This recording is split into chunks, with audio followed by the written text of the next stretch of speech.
afternoon to you and of course to our SABC viewers. Mr. Lesiba Molokome, very disappointed there in Zinga, but I can promise you that as SABC News, we will be speaking to him later on. He's actually in a locked meeting with IEC officials and we're just communicating via the phone, and he had said that as soon as he's done speaking with the IEC, then he will actually respond to us as SABC News. But I mean, Zinga, it's too late. Nothing can be done. People are heading to the polls.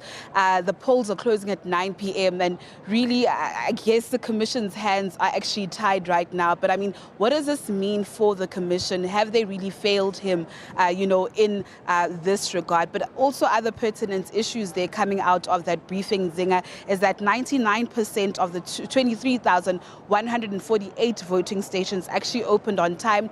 Of course, with the exception of those 20 voting stations in KwaZulu-Natal, in the Camperdown area, and Umdloti.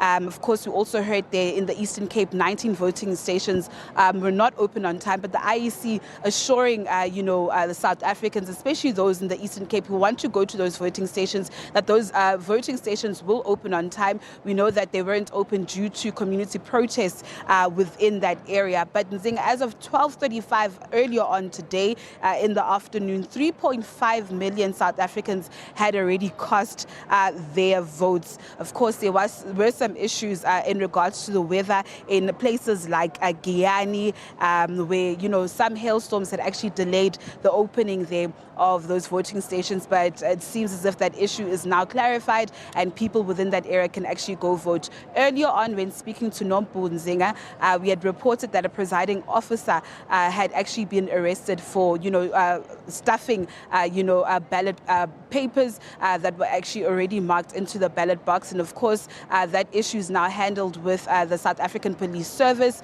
That presiding officer will now be charged and of course is expected to be sentenced. And the IEC actually really reiterating this point that such incidences will not be tolerated. We heard of a similar incident in Mpumalanga where a presiding officer was found with ballot papers or boxes within that house, and of course that matter will be investigated. Also, other matters coming up from this briefing was the issue around the voter management devices and shortage of ballot papers at various voting stations, and the IEC really saying that it shouldn't be the case. As you know, around over 70 million ballot papers were actually printed out, so really there shouldn't be a shortage of those ballot papers at those various voting stations. But Zinga, we do promise you that interview later on with Lesiba Molokome, who is the president of the Change Party. And as you said, he sounds very disappointed, and of course saying that he was actually wronged by the IEC because this only isn't, the only